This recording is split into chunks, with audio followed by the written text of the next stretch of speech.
Tai neatsitiktinumas, jog šiandien jūs žiūrite šį video. Dievas yra jums paruošęs dovaną ir aš tikiu, jog šiandien yra ta diena, kai jūs ją gausite. O tai yra šventosios dvasios krikštas ir kalbėjimo kalbomis dovana. Šiame video trumpai paaiškinsiu, kas yra kalbėjimas kalbomis ir kokia jos svarba jūsų gyvenime.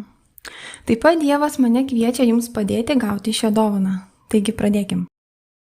Apaštalų darbų knygos 1 skyriaus 8 eilutėje parašyta, jog prieš Jėzui pakylant į dangų, jis pasakė savo mokiniams, jog kai ant jų nužengs šventoji dvasia, tuomet jie gaus jos jėgos ir taps Jėzaus liudytojais.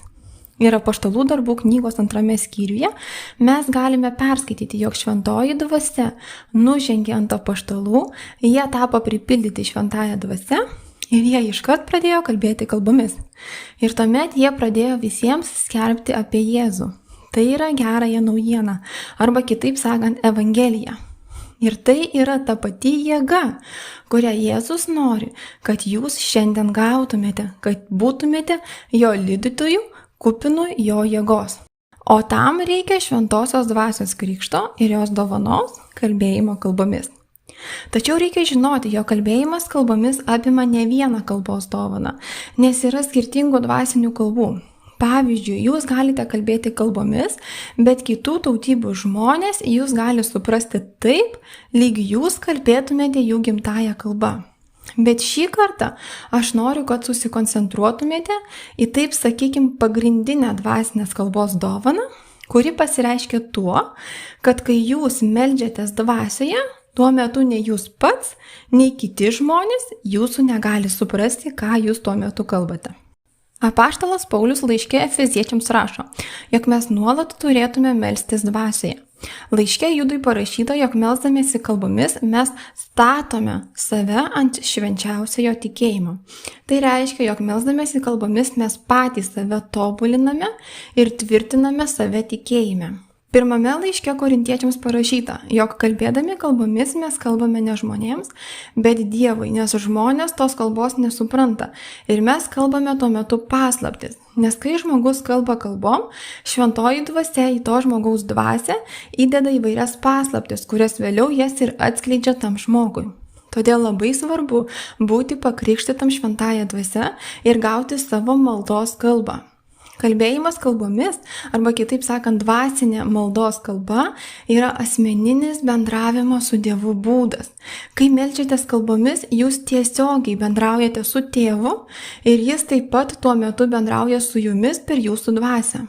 Ir būtent tuo metu mes gauname įvairius atskleidimus, pažinimą, išminties žodžius, geriau suprantame, ką turime daryti ir ko neturime daryti. Dėka kalbėjimo kalbomis pats Dievo žodis atgyja mumise, kai mes skaitome šventąjį raštą ir tam tikri žodžiai ar sakiniai tarsi rezonuoja mumise ir mes geriau suprantame rašto prasmę.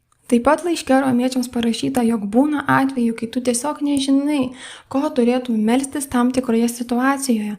Ir tokiais atvejais šventoji dvasia ateina mums padėti ir mums meldžiantis kalbomis pati dvasia meldžiasi per mus. Ir būtent tai yra vadinamoji dvasinės maldos kalba.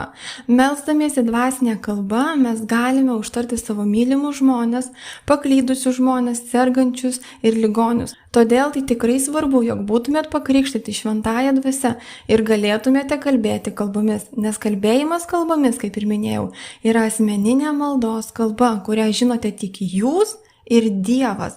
Netgi demonai nesupranta, ko jūs meldžiatės, kai meldžiatės dvasioje.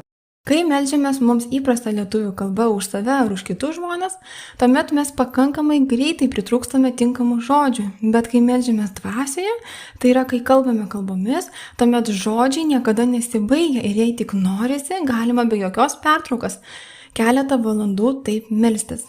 Beje, kalbėjimas kalbomis yra ypatingai svarbus šiais pabaigos laikais, nes jis yra ypač efektyvus dvasinės kovos ginklas. Kai mes meldžiamės kalbomis, mes iš tiesų tuo metu dvasinėme pasaulyje kovojame prieš blogio jėgas. Ir taip pat mes aktyvuojame angelus, kurie kovoja už mus ir kurie kovoja prieš demonišką armiją esančią antrajame danguje. Taigi tai yra labai galingas ginklas, kurį jums tikrai reikia turėti šiais paskutiniais laikais. Dvasinė kalba, kurią tikiu, jog šiandien gausite, bus pradiniai garsai, pradiniai žodžiai, bet toliau bus jūsų užduotis šią dvasinę kalbą pasistengti naudoti kiekvieną dieną. Kuo daugiau naudosite šią kalbą, tuo labiau ji tobulės. Laikui bėgant atsiras vis daugiau garsų, daugiau žodžių. Tai galima palyginti su raumenimis. Kai mes juos treniruojame, jie tampa vis stipresni. Bet kai mes juos apleidžiame, jie pradeda atrofuotis. Tas pats vyksta ir su kalbėjimo kalbomis dovana. Jūs galite kalbėti kalbomis savo įprastų maldos metu, taip pat kai vairuojate automobilį ar gaminate valgį ir panašiai. Dabar trumpai paaiškinsiu, kaip atrodys tas procesas, per kurį mes praeisime, kad jūs iš anksto žinotumėte.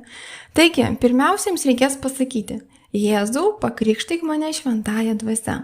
Kai tik pasakysite šituos žodžius, aš pradėsiu melstis dvasinę kalbą už jūs, o jūs turėsite tuo metu atpalaiduoti savo burną, nesurakinti jos, nes jūsgi gausite dovaną, kuri pasireiškia kalbėjimu.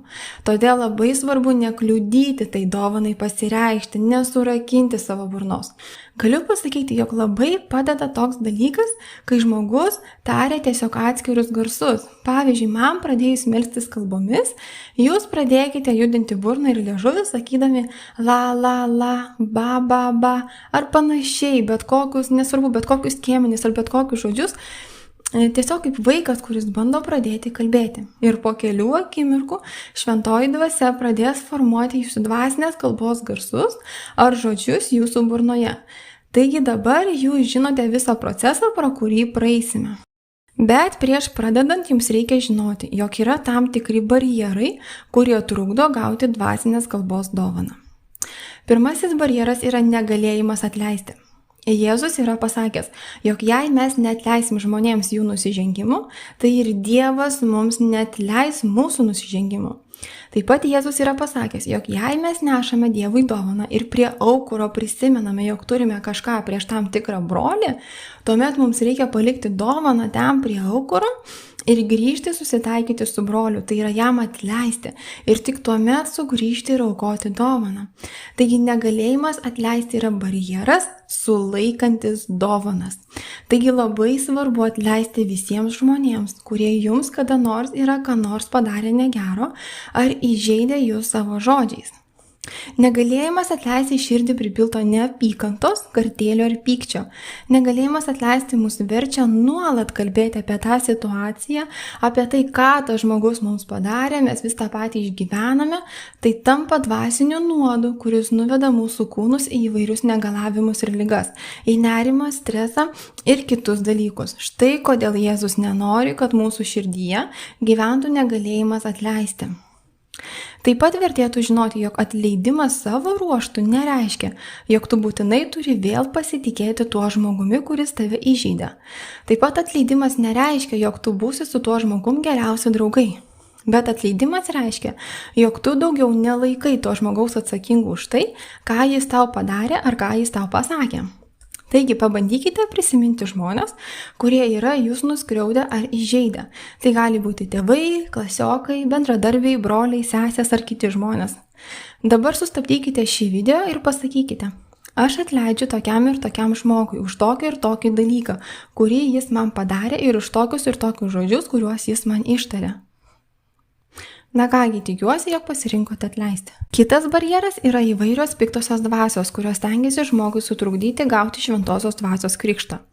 Tai yra baimės dvasia, abejonės dvasia, netikėjimo dvasia, religinė dvasia.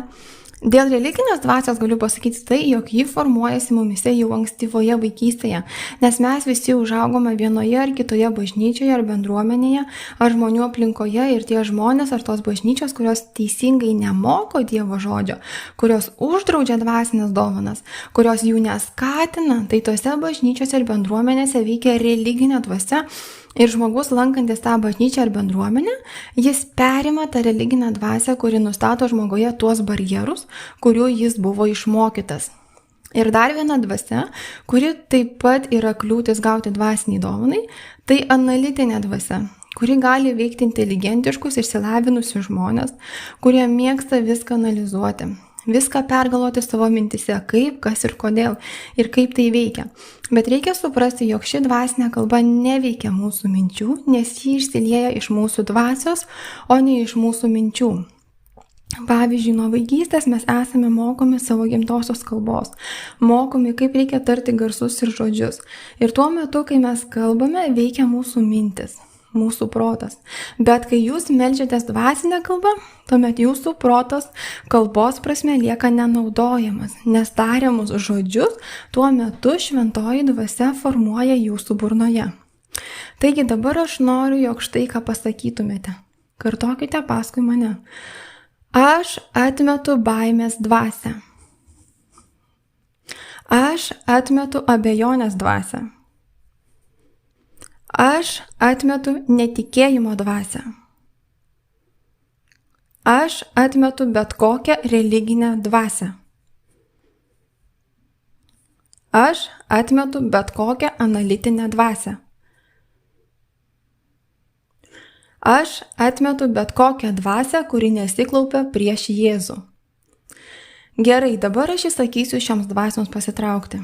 Jėzaus vardu aš įsakau pasitraukti baimės dvasiai, abejonės dvasiai, netikėjimo dvasiai, bet kokiai religiniai dvasiai, analitiniai dvasiai ir bet kokiai dvasiai, kuri nesiklaupia prieš Jėzų. Aš įsakau jums tuoj pat pasitraukti. Lauk! Dabar jūs esate pasiruošę gauti šventosios dvasios krikštą. Taigi dabar aš noriu, jog pasakytumėte, Jėzau, pakrikštyk mane šventąja dvasia. Dabar aš pradėsiu melstis kalbomis, o jūs pradėkite sakyti la, la, la, ba, ba, ba, roko para ketere šrakoto, roko para ketere koto para ketere šrakoto para ketere to, ropa tara ketere šrakoto, roko para ketere šrakoto para ketere šrakoto para ketere šrakoto para ketere šrakoto para ketere šrakoto para ketere šrakoto para. Sveikinu jūs ir džiaugiuosi už jūs, jog šiandien jūs gavote dovaną iš Jėzaus rankų. Kitą kartą, norėdami pradėti melstis kalbomis, jūs sakykite taip: šventoji dvasia, melskis per mane. O jeigu jums nepavyko gauti šventosios dvasios dovanos žiūrint šį video pirmą kartą, tuomet peržiūrėkite jį dar kartą ir tiek kartų, kiek reikės, tol, kol gausite šią dovaną. Būkite ryžtingi ir būkite palaiminti.